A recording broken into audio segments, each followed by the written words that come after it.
Hi.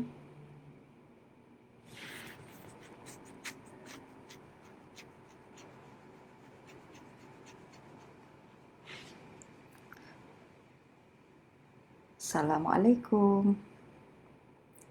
Hi, hello. How are you? See you again tonight. Thank you for tuning in.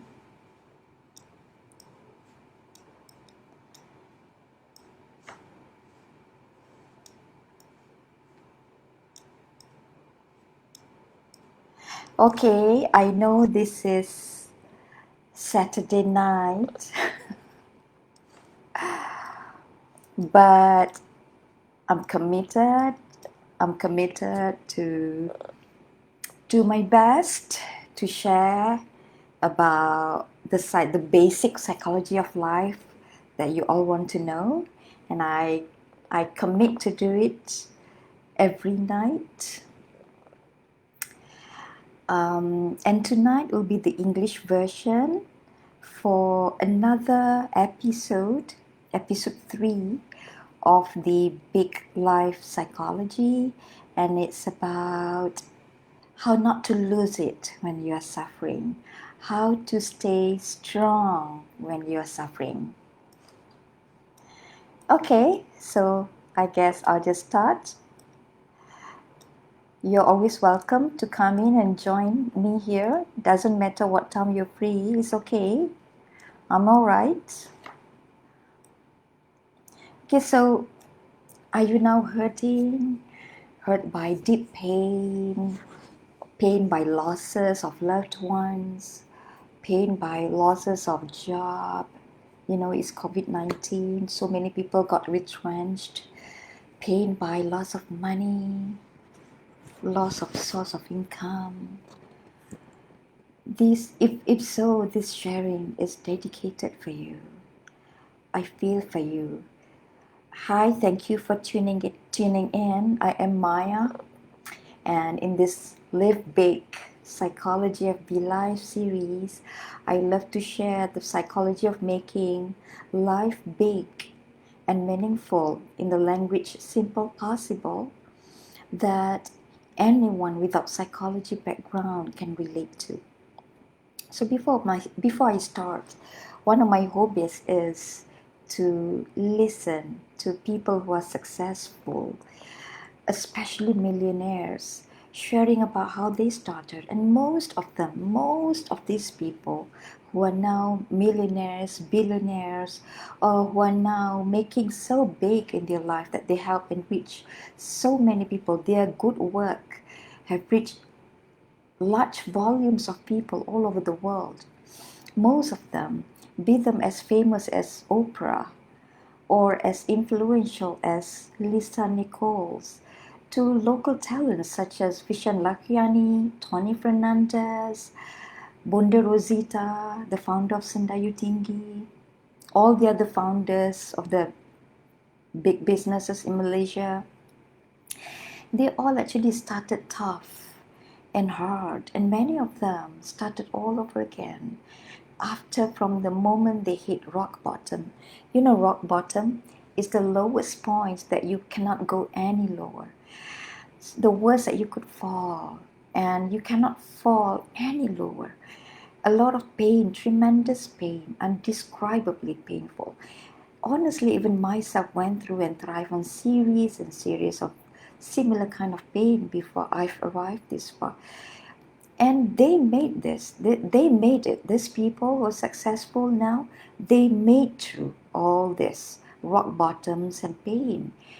And these people made it because they made amazing efforts to master the arts of managing pain in their life.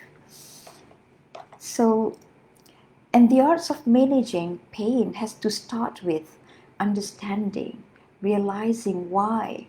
So, why is it that the Creator has designed this life in a way that pain is so necessary before big leaps come? I remember a psychiatrist who wrote this book, The Road Less Traveled, and he started with this statement: this life is difficult. So he came out with that statement, with that summary about life, after studying so many of his patients. And he's a psychiatrist, so definitely he treated many patients who were suffering from psychological and mental disorder. And he comes out with this, he said, life is difficult, and that's true. Life is not easy, and the older we become, the more we could see that life is difficult, but at the same time, we are also hopeful. We are also confident that there are always great things coming after we hit the rock bottom, after we hit certain point of pain in our life. There are always good things coming. So, so however, this pain should not be avoided. We should not push it away. We should not say, oh, come on, I don't want to think about it. I don't want to face this pain. Let's just shush it away. Because the nature of pain is the more we avoid it, the more we don't want to confront it, the more we ignore it, the more it would come magnified. Now, this is the outcome of a lot of psychological research. The more we try to push away the pain, the more we try to push away the problem rather than facing it face to face, facing it square, solve it, resolve it, the more it will come stronger and stronger. And that will make us unstable, disturbed, and it's not healthy when it happens for a long time. A simple bite of depression can get us into chronic depression if we choose this way of avoidance and letting things build up, not being resolved. Even a normal stress can build up into chronic stress and get us into deep anxiety if we choose to avoid pain rather than facing it and resolve it squarely. Psychology is real about the reality of life. We talk about the real deals in life, life as it is. And when we say life as it is, we say life as when there are challenges, life as when there is pain, life as when there is fear, as well as life when we have successfully overcome all this, as well as life as when we have achieved that triumph of overcoming this fear, this pain, life as when we have achieved it, the pinnacle of success, the pinnacle of contentment, the depth of contentment and peace. And of course, while we discuss the fearful aspects of life, the painful aspects of life, we also discuss how to turn all these real deals, all this pain, all this misfortune into opportunities by discussing the strategies, by using and applying a lot of psychological strategies as to how to turn whatever life events into opportunities of growth, success, peace, contentment, meaning. So the first step towards understanding and recognizing that pain happens, that there is a purpose behind pain, is by understanding two things. And these two things are intertwined. They are inseparable. They come two in one. One is the basic nature of life, the life of the humans, the context of our life, the situation surrounding our life. And another one is the basic nature of our inner self. Now, these two are intertwined, they are not separable, which is why the scientists, the social scientists, call us humans are social animal because we are inseparable. What happened to us is not separable from what is happening in our surrounding, in our situations such as family, society, workplace, and so on. Okay, let's check who is here. Hi, Fazwin. Waalaikumsalam. Thank you so much for tuning in. Okay, so now let's talk about the nature of our life. So it's very interesting when we examine the nature of life. It is so uniform. There is certain pattern that God created this life. So it was a sunny day this afternoon, and then now it is a dark night. It was sunny and then it is dark.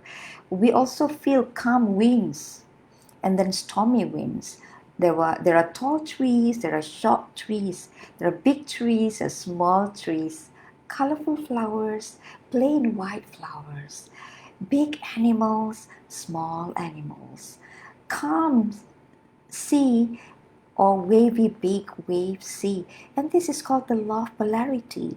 It's the law of certain patterns. There is certain rhythm that happens, and that is how the whole world, the whole objects, the whole creations are created with. And it's the same way that our life is designed. There are certain times where we feel very calm. There are certain times where we feel the challenge is so huge. There are certain times this calm feeling and this challenging feeling comes and go.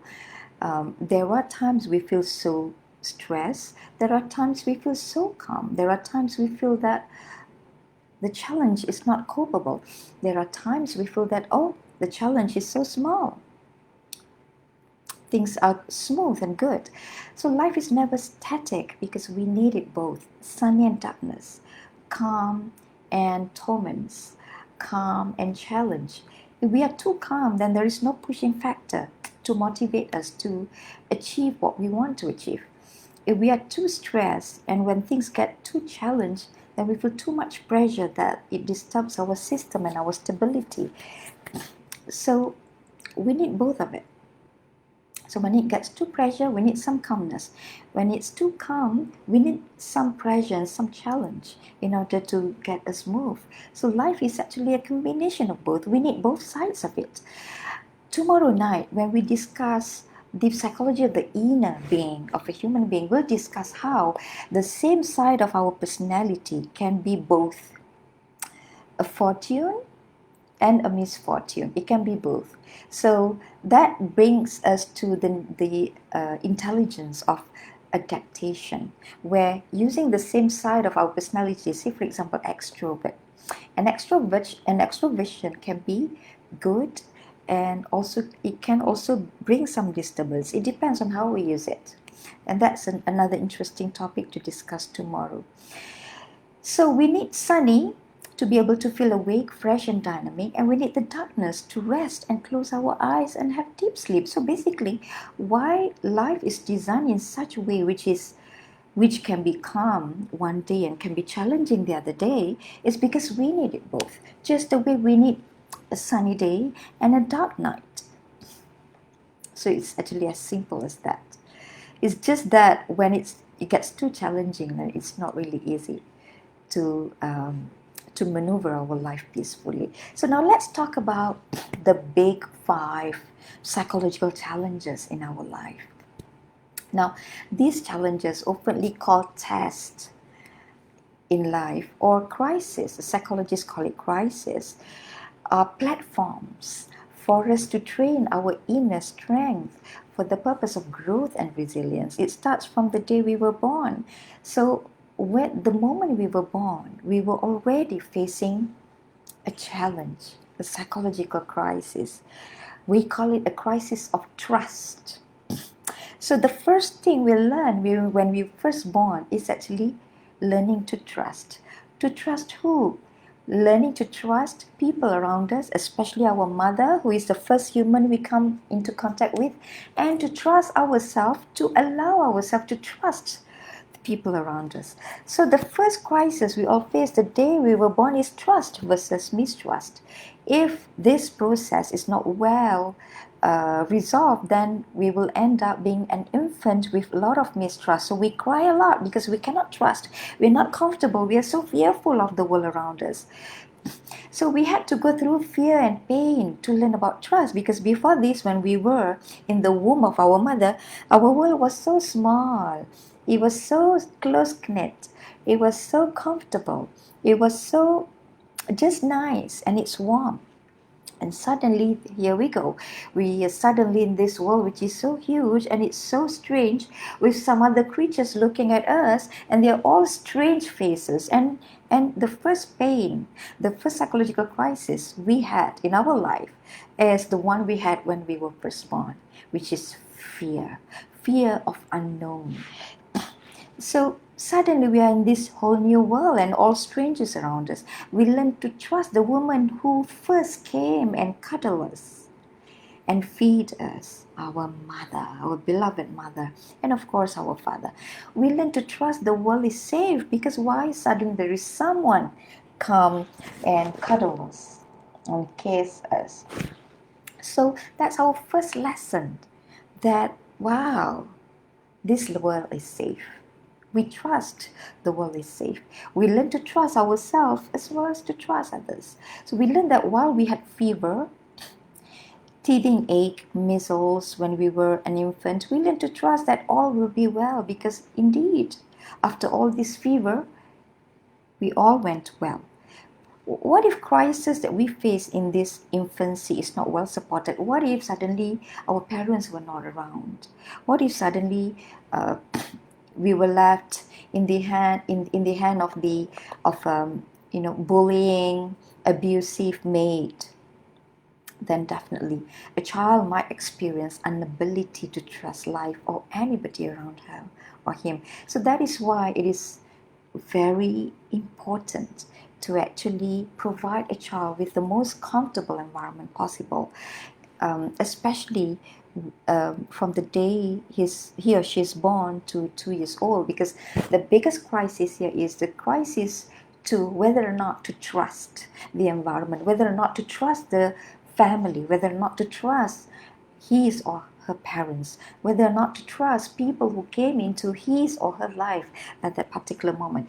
And if a child manage to get trust, to trust the world, to trust his or her life at this time, he or she will walk into the later stage of his life, which is from 2 years old to 3 years old, with autonomy, with the sense of autonomy, meaning to say, okay, I trust the world is safe. Now,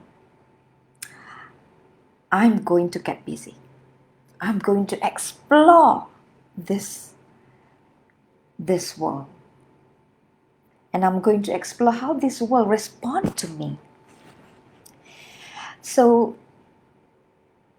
they could walk, they could talk, they could hold new stuff, they could play with new toys every day. And the more they discover about themselves, about the world around them, and how they and the world can communicate, can play, the more autonomy they feel in themselves. Autonomy here means a sense that, hey, I have the power over the world around me. I have the authority over the world around me.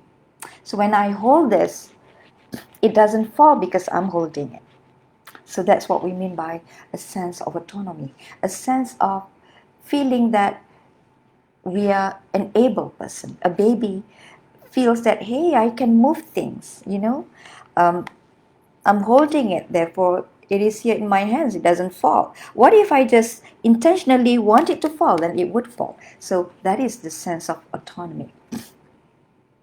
So that spirit of saya boleh.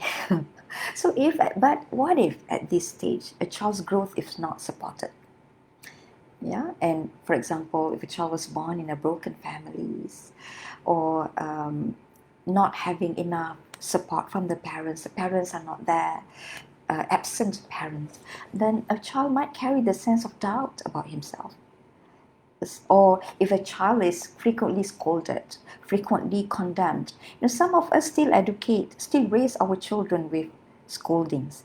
And babies who are socialized, who are educated, who are nurtured using scold, they grow up being an adult with less confidence, with less sense of autonomy in themselves, with a lot of inferiority complex, and we'll discuss that later. And that will sustain until it is resolved. It has to be resolved. Otherwise, he or she, this child, will not be able to utilize his potential to the fullest. How can you utilize your potential? How can you utilize your talents if you have a lot of fear? You have a lot of inconfidence about yourself. That's the issue. So each and every stage in our life, there is a crisis. there is a test, there is a challenge, and that challenge has to be resolved. That challenge has to be well managed. Otherwise, it will be carried over to the later stage of our life, and soon will become someone who has a lot of baggages, a lot of unresolved conflicts, and a lot of talent and ability issues.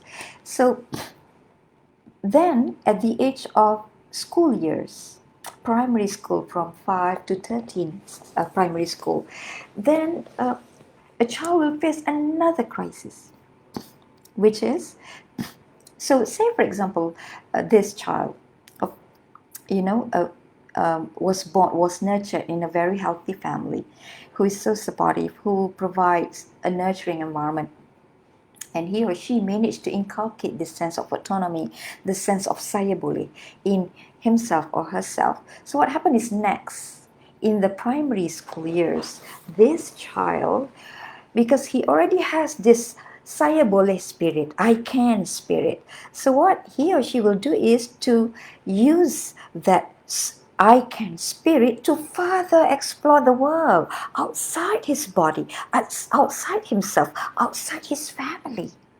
Now he's ready to explore the world outside his family. He's exploring schools. He's exploring all the activities. He or she is exploring friendship. Exploring what else? What are the activities I can do with these other fellow cute humans that I just met? So this is even a busier time for a child, exploring outside himself, but still uncovering more talents, learning new habits, learning new discipline, having to wake up at 6, going to school at 6:30, or going to school at 7. Already in the classroom at 7, for example, learning to get up early in the morning, learning to take breakfast on time in the morning, learning to take lunch on time at noon, learning to pray, for example, learning to resist temptation and focus on the learning at school to pass through school. That is also another discipline period, another process of structuring the habit in order to inculcate successful habits. We learn to take care of our teeth, for example, in order to be able to enjoy food well. So there is a lot of new skills, new habits learned here. And what if a child is not given opportunity and encouragement to explore? What if a child is frequently scolded at school by teachers? What if the child is frequently condemned, bullied? Now, the child will suffer doubt, a sense of inferiority. A child who is supported will relentlessly, will unstoppably explore life outside their families. And with each discovery, with each search, with each new findings, new habits, new skills, they will add more skills and habits in themselves, and soon they feel a sense of industry. Industry here means a sense that, oh, I can do so many things with my skills. Wow, I have so many talents. I can sing, I can dance, I can draw, I can speak, I can influence friends. I'm a popular girl. So there is some sense of this very healthy, very beautiful feeling of self-confidence that he or she can use later. Now, what happens if it's the opposite? The child who is not given opportunity to build new habits, who is condemned, who is not encouraged, he or she will develop a sense of inferiority complex. We call it inferiority. Inferiority can mean two things. One is lack of healthy habits, lack of new skills, and therefore the consequence of this lacking is a feeling of inferiority complex. Now, a child that has a high sense of industriousness, high skills, high habits, will soon develop into a teen who is healthy, who is ready to explore another stage of growth. But a child who is struggling with sense of inferiority, he's not ready to face the teen years. Even though physically and biologically she cannot say no. He will go on biologically. He will definitely walk into the phase of teen years, but psychologically he or she is resisting it. It's not ready. There's a lot of inferiority, feeling not ready, feeling not skillful enough to to grow uh, to grow up, to grow to the later years in life. Now, what happened during teens? We learn to explore which identity is most comfortable with ourselves at this period of time. Just now, during primary school, we already gathered new habits, the basic habits, basic skills that we need. So now we already gathered the I can spirit, saya boleh spirit during childhood. We already gathered trust during childhood. And we also gathered a lot of skills and habits during primary school. Now, during teen years, we are ready to explore another stage, which is to discover our true identity. And this identity is an identity that we will carry on to the later stage, which is early adulthood, the 20s and the early 30s. So now we are experimenting. What kind of way of thinking? Am I a liberated kind, or am I a rigid kind, or am I a religious kind, or am I a moderate kind? We are experimenting with the way we want to think. Or what about perspectives of life?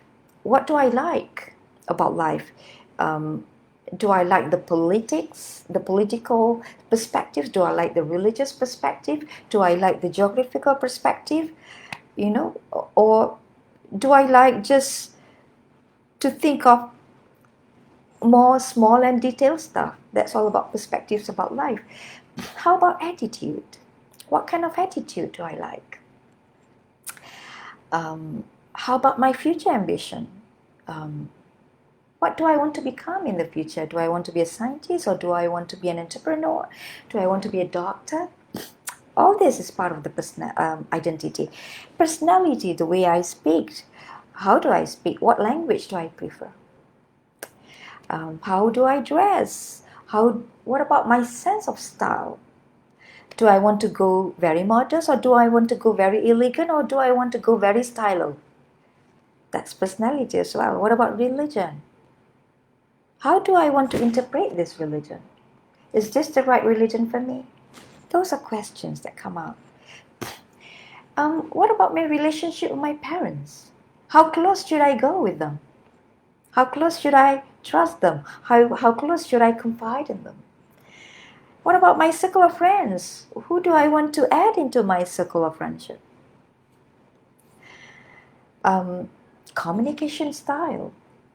For example, do I like to be a quiet type? Or do I prefer to be a loud type? and exploring all the kind of intelligence and abilities that we have, all these talents that we have. This is a very busy period of exploring more of our high order thinking, or we call it HOTS at school, or we call it KBAT. KBAT, kemahiran berfikir aras tinggi, or higher order thinking HOTS. Ability to analyze, ability to differentiate right or wrong, good or bad, ability to apply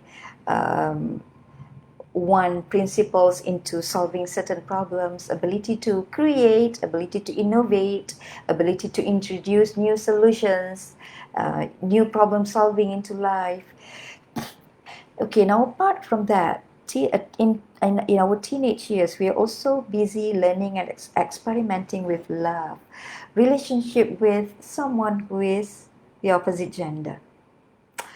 Love, desire, sexual desire also comes around at this age. And we also think about it. What kind of sexual identity do we want to carry? And this is where many teens, they start to think of how feminine they should be, how masculine they should be, or can they be somewhere, like not so masculine, not so feminine. So this is a time where they explore which image, which personality, which identity is most comfortable to them. What kind of relationship, what kind of love style do they like? Whether they want to go into a very committed, loyal love style, or they want to go to or they want to go for no strings attached, just a so-so. That also, they keep on experimenting. Now, what happens if there is an ability to set a firm identity? What happens if at this age of 13 to say 22 years old, we have not discovered our personality? Because sometimes this is what happens.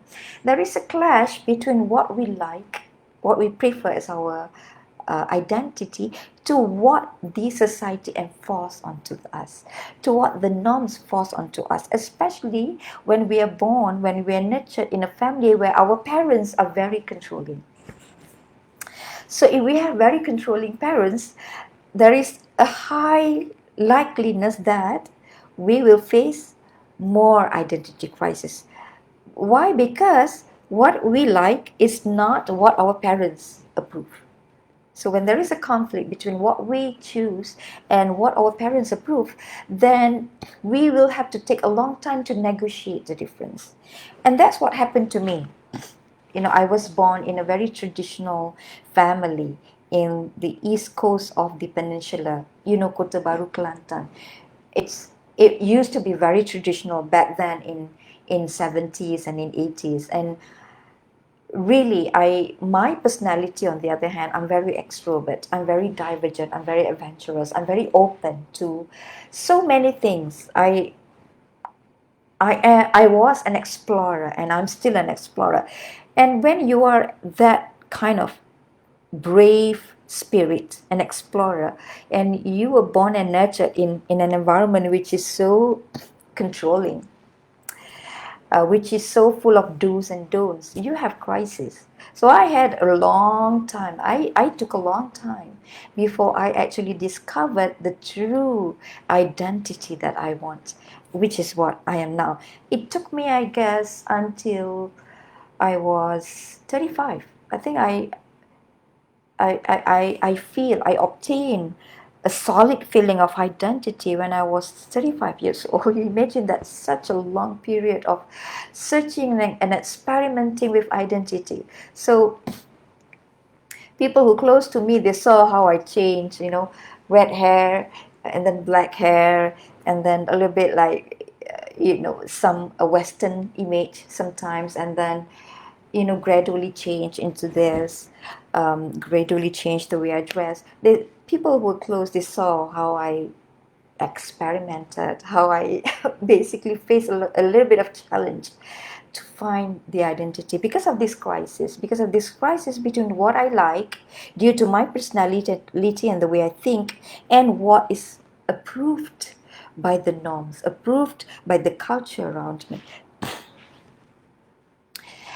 Okay, so having said that, if we manage to find our solid identity during our teen years, now a lot of our inner self is resolved, and we are more ready to face a more matured and stable years in the next stage, which is called the early adulthood.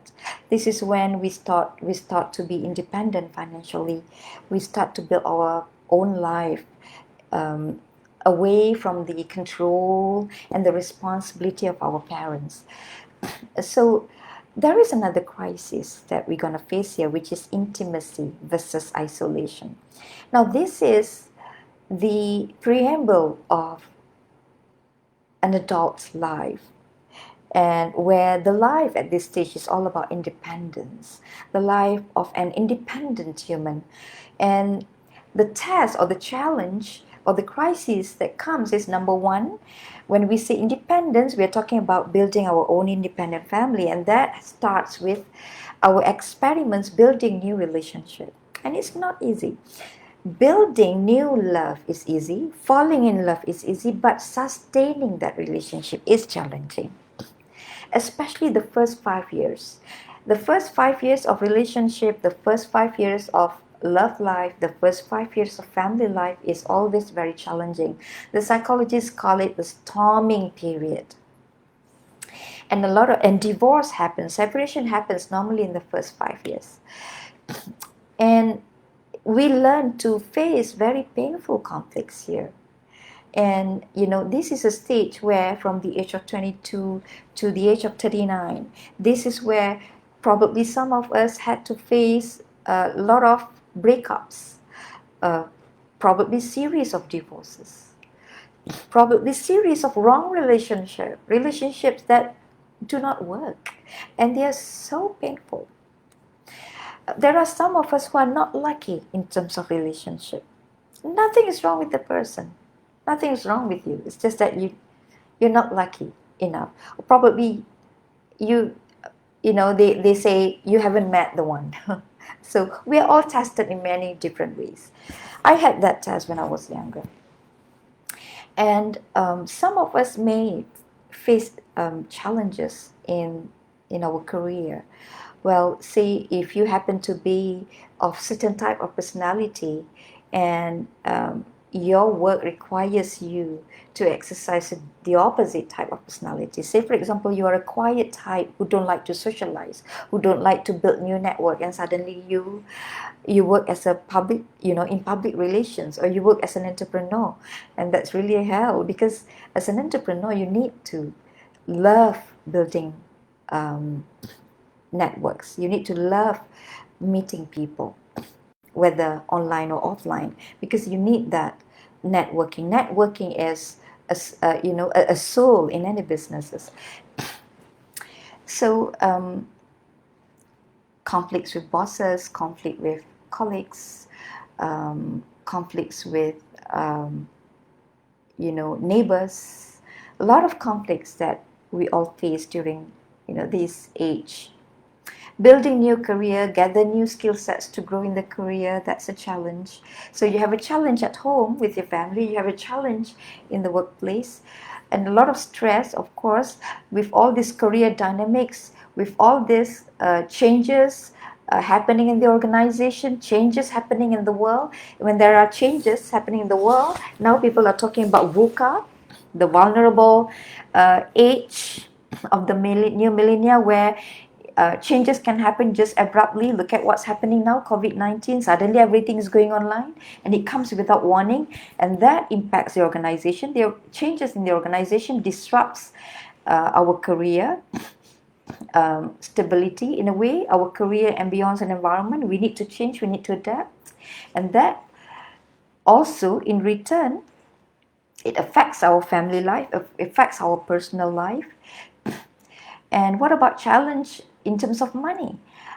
Some of us may have challenges getting promotion, and that means challenges in getting a bigger bucks in savings, for example. Or probably some of us have issues of investing wrongly, some wrong money decisions, for example. Many of us faced this when we were at this age. At the same time, we want to be more active in our social circle. We build friends, so we have family friends, for example. We are active in our neighborhood. We are active in our social clubs. We start to build our young family. We have young children, and so we are assuming many roles, many new responsibilities. We are not just a daughter or a son, we are also a husband, a wife, we are also a father, mother, we are also a boss at work, for example, or we are also a subordinate at the same time. Hang on. We are sort of everything. So what if we didn't manage to build a family or grow a career? Some of us are not lucky in building a family. So what happens here? Of course, there will be some issues of what we call it isolation. But if we can manage this well, When we say family, in the modern definition of family, family doesn't just mean you have to get married and get children. There are so many people nowadays who are single and adopt children. So that's also family. Or maybe you have very close friends around you and they are their family. So there's so many different definitions of family nowadays because the modern civilization, the modern world has redefined the definition of family and the role of family. Okay, but if we do not manage to resolve this need of intimacy, this need of having someone who is close to us, this need of having a fulfilling personal and private life, then yeah, we might have the issue of isolation, and we might drag that to the later years. We become a person who is um, very lonely, who who is and loneliness is quite dangerous as we approach the later years in life because we can easily sink into depression. But there is a statement, some people say, alone but never lonely. Now that's a different kind of isolation. I would say that is a healthy and constructive kind of isolation. You choose to be alone. You choose. And because you choose to be alone and you are happy to be alone, because of your personality probably, or because of the way you look at life, or because you're too busy working, you have so much ambition and your ambition is into giving by your work, then you are happy being alone. So that is not isolation. Isolation here means the kind of loneliness that is not feeling happy, the kind of loneliness that takes us to sadness and depression. So at this age, from 22 years old to before 40, we should have acquired the social skills, the family building skills, the conflict resolution skills, building our maturity, learning how to argue, to communicate, learning how to disagree, learning how to solve conflicts in a matured way, learning how to bond and sustain relationship, learning financial IQ, learning how to be a leader in the society, learning how to be a leader in the workplace. And if you realize the skill sets get higher and higher, the skill sets get more complex, the ability gets more complex, and that will raise us higher in terms of social status, work status in our life. Now, that takes us to the middle age years. If say the life expectancy for ladies is around 90, then the midlife age for ladies is around 45. Whereas for men, I don't know why, for some reason, life expectancy for men, the lifespan for men is a bit shorter. The researchers said it's around 80, around 75 or 60. So midlife crisis for men could start as early as 35. 40 is a common cut. 40 is actually the average. So what kind of psychological challenge we all face here? The psychologists call it stagnation versus generativity, or generativity versus stagnation. If we manage to resolve all the challenges we had in our younger life, now at this age of 40s, we are all stable financially, career-wise, family-wise, or even if we don't have family, we are very happy with ourselves. We're very happy being alone but never lonely, for example. Stable career, stable finance, stable family, stable psychological needs, good social circle, um, fulfilling identity, no identity conflicts, uh, least spiritual conflicts. We are having, the way we interpret religion makes us feel good about it. We don't feel conflict between religion, between what we understand by what God wants us to do, and what we like to do. When there is less conflict in that sense, we become much happier. And we say this is the age of generativity, because now that we have everything, we are ready to give away, we are ready to give out. If you realize, people who have managed to manage their life well during younger years, those whose life was smooth sailing, all conflicts were well resolved, they have everything at this age. And when you have everything at this age, you have stability both inside out. Now what you want to do is giving, and now you're ready to be a leader, and now you're ready to take over, to assume a bigger role in the family. And that's where you start to probably venture into to lead your own NGO, to come up with your own third force in the community. This is the time, because there is already some stability emotionally, stability in terms of maturity, stability in terms of actions, stability in terms of being able to act and behave more harmoniously with the culture, with the society. Having that really solid self-confidence, having that strong sense of influencing other people, and when we have managed to garner all this, we've reached the highest satisfaction of our life.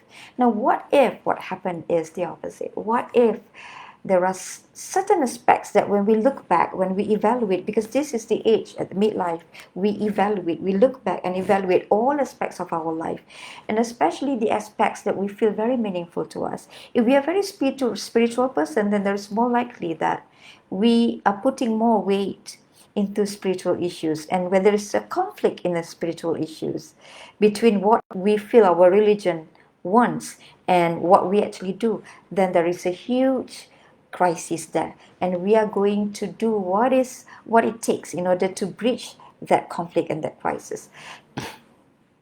So this is where, when there are conflicts in the past that is not resolved, and we realize that, for example, in certain aspects we need to do more repair work, then we will do a lot of changes here. Some people might end up making job changes. Some people might end up making, going for divorce, or remarry, or going for polygamy, for example. Some people change religion, or some people become more dedicated to the religion that they believe in. All kinds of drastic changes can happen here. Or some people change personalities from, soft introvert personality into some degree of extroversion. There are reasons for it. There could be some life events that have changed their personality. Change the way we invest, change the way we treat money. Suddenly we become more stingy, suddenly we become more calculative, suddenly we become more cautious. Change homes, for example, bigger homes, or even smaller homes. If we feel that we no longer need big homes now, that all children are away at the universities, for example, at colleges, for example. Change location, venturing abroad, for example. So the good news is also, as we reach our mid-life, mid-age, we become more stable as a person, we become more responsible to people dear to us.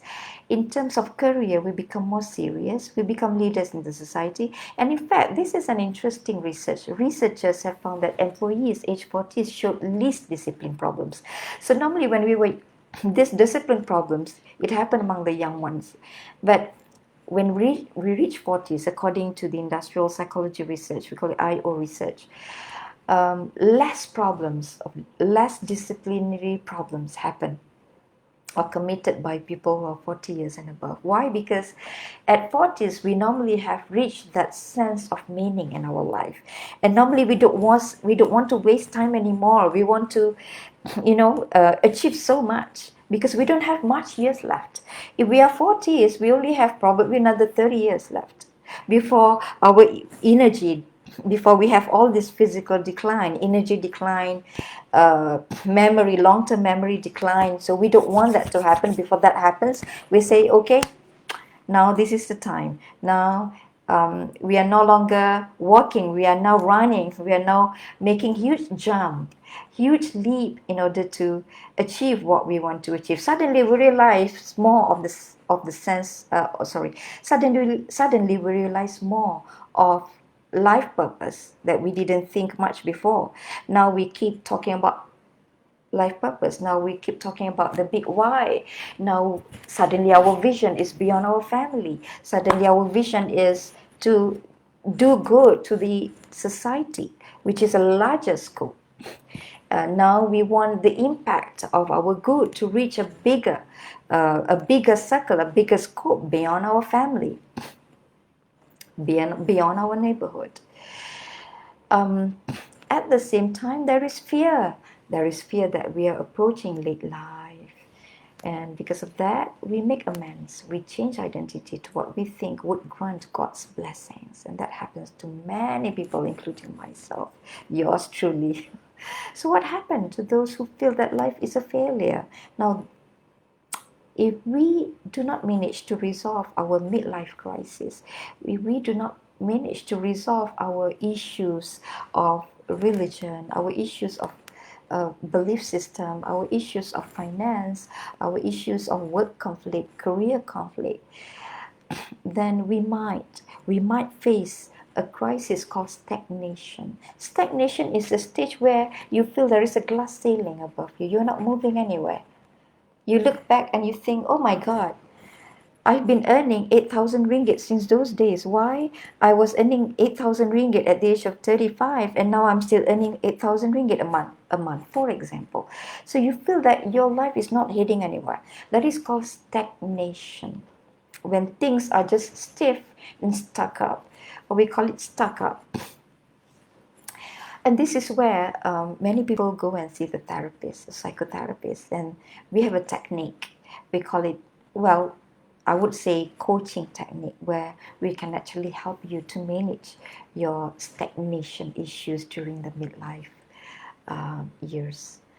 Okay, and next, say that Alhamdulillah, thank God, all those crises that we had during our midlife or mid-years, mid-age years are well resolved because we worked so hard. We're such a positive person.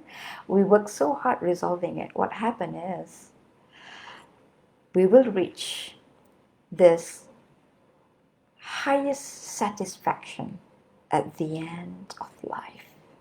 The sense of fulfillment in our life. We call it ego integrity. Ego means ourself, our real self, our deep self.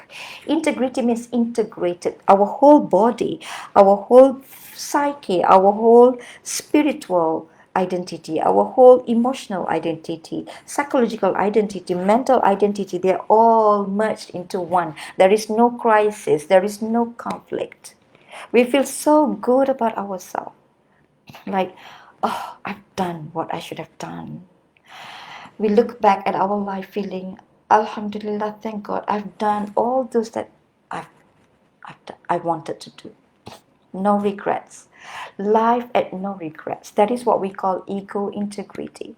Now, people who work very hard in their past years, resolving these conflicts, always working to improve themselves, always acquiring new skills, new habits, they will arrive to this stage of ego integrity. That is why learning, lifelong learning, is very important. This is what we want, the good ending, a beautiful ending. We get God's bless and we got contentment, deep peace. We earn love from people that we love. We earn harmony from the society. We earn peace deep inside. And this is all what we want, all of us. This is the big win at the end of life that we all want. Even though there will be some apprehension, some ragu-ragu, because there is fear. There is fear as to whether we are ready to pass on to the next life. Am I ready to face God? What if I die tomorrow? Am I ready? So those kind of questions, it would come. Am I ready for the next journey? So those who experience the least internal conflict about religion will feel more contented. Those who feel satisfied with what they have done in life will feel more contented, will feel more peaceful, integrated. Those who feel they have a lot to repair in terms of faith will feel the despair. The opposite is despair.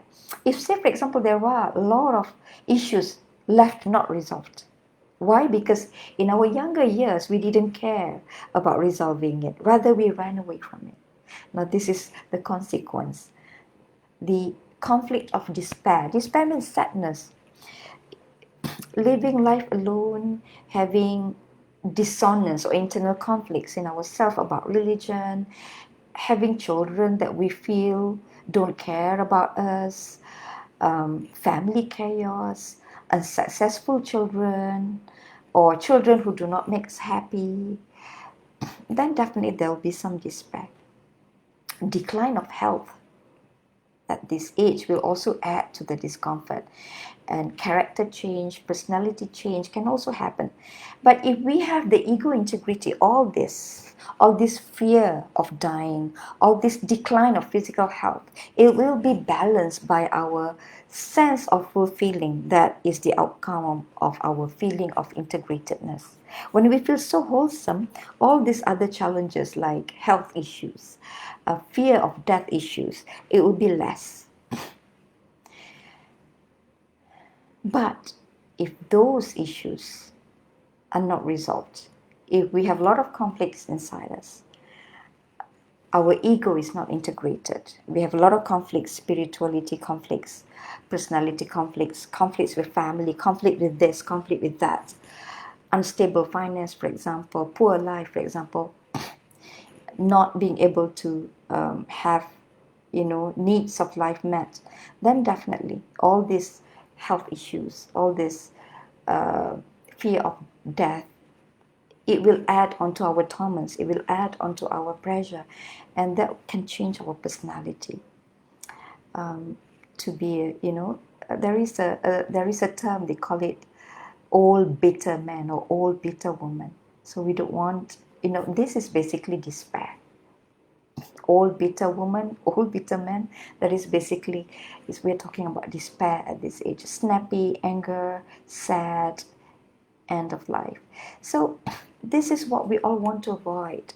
What we want is, at the end of our life, it doesn't matter how much struggle we are facing now when we are still young or younger. What we want is, at the end of life, we all achieve that sense of ego integrity or ego integration, the wholesome integration. Everything falls so well that we feel so satisfied with what we've done in our life. We feel that spiritually, financially, love-wise, socially, everything falls in its place. Everything is good. Everything is, even though it may not be perfect, it's okay, but you feel so good about what you've done. Now that's, we call it ego integrity, or a sense of very fulfilling life, a sense of well integrated life with the least internal conflicts. But how do we reach this? How do we reach this pinnacle of life where we feel the sense of highest fulfillment? This is what the psychologists have been studying. This is what the psychologists have been talking about. And the psychologists come up with so many techniques, so many strategies. We call it coping strategies. And in another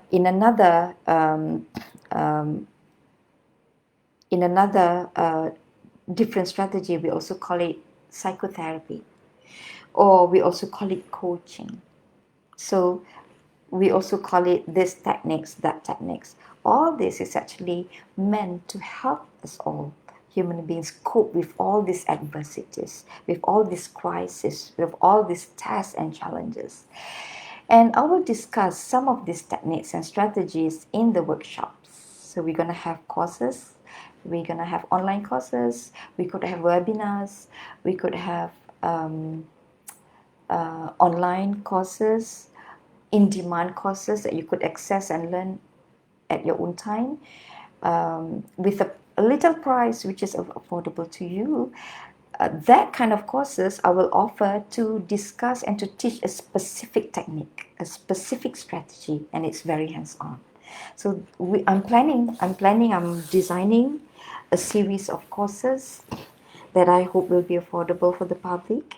And I'm also planning, I'm putting some plans forward to offer certification courses that I call it talent trainers certification, for those trainers or those who are not trainers who want to coach people to realize their potential and talent to the fullest using psychological instruments, using, we call it psychology coaching techniques.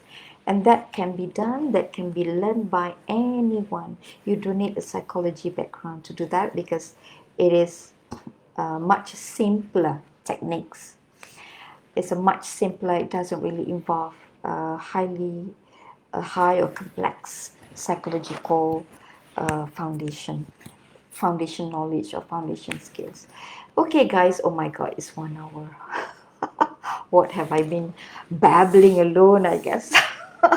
But you know, when we do FB Live, we don't want, there is a concept that I learned, it's called flow. It is called flow. You know, flow is when we are focusing on something, when it gets disturbed, then the whole flow is disturbed. And when the flow is disturbed,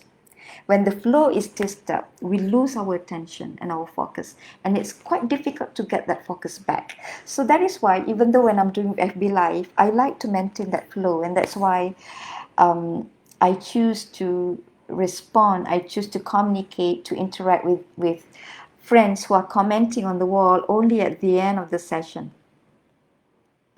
Wow, yeah. So, Farzuin, thank you so much for being the first person who came in. Rozilayati, as usual, Waalaikumsalam, thank you. Kak Sharifah Nuralami, Waalaikumsalam warahmatullah. Thank you for loving this, Rozilayati. Thank you so much. Jas, thank you so much, Jas. I'm glad it helps. Hana, Waalaikumsalam, Hana, thank you so much. Hana, I'm really happy that this helped you.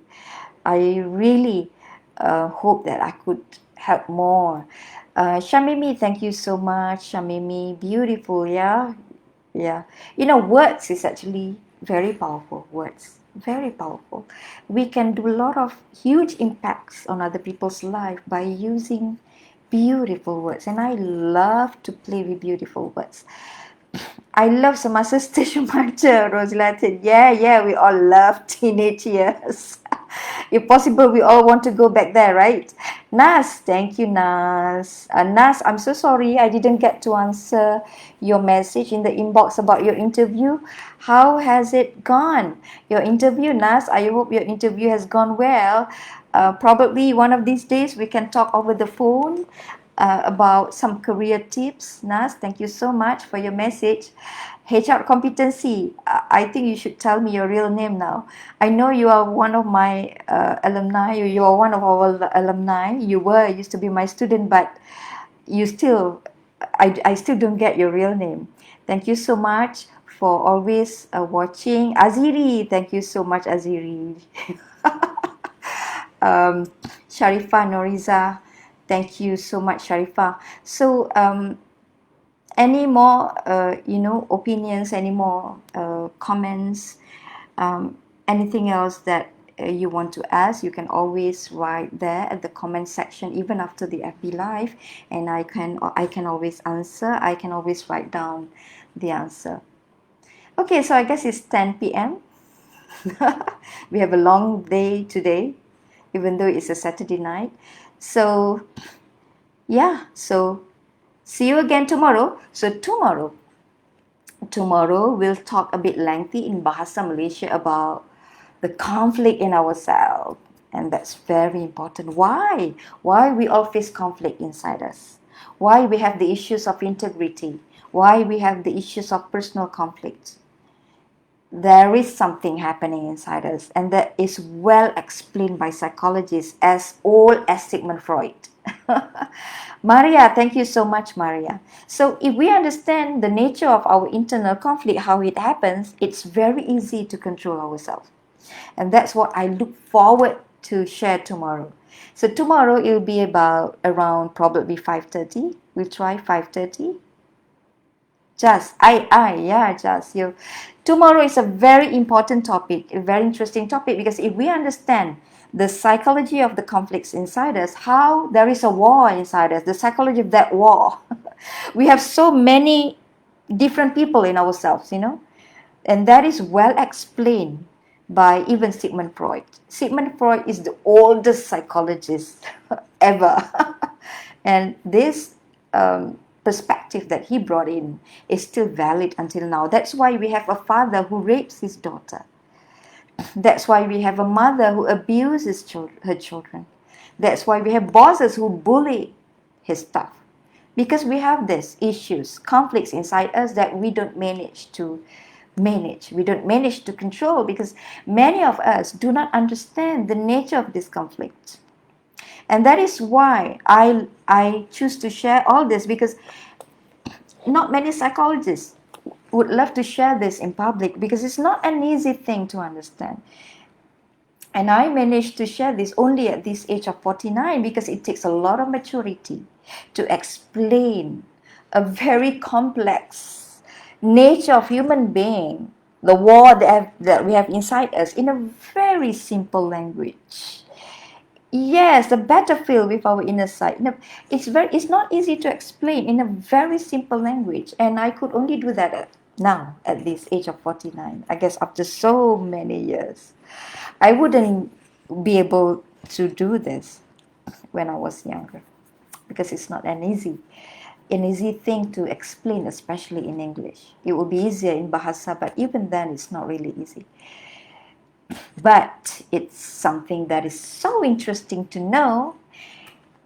It is, yes, it's very, very exciting, Sharifah Noriza. So that is what I said. That is what I wrote about today. If we understand the nature of ourselves, it's so easy, a lot easier to actually maneuver our life. It's a lot easier to understand other people. Why people do corruption? Rather than judging it, because it's so easy to judge. It's very easy to judge. And it's so difficult to understand. But psychology seeks to understand rather than judging. And how do we understand? We understand what happened to human beings, whether the so-called bad or good, because we understand the war, the battlefield, the struggle within. We understand those are things that we've been studying over years, since the field of psychology was born, which is around probably 60, 70 years ago. Okay, guys, so have a good night tonight, rest well, and see you tomorrow. No, tomorrow 3 p.m. Tomorrow is Saturday, right? So we'll do at 3 p.m. Okay, so night. Assalamualaikum, and thank you so much again. Bye.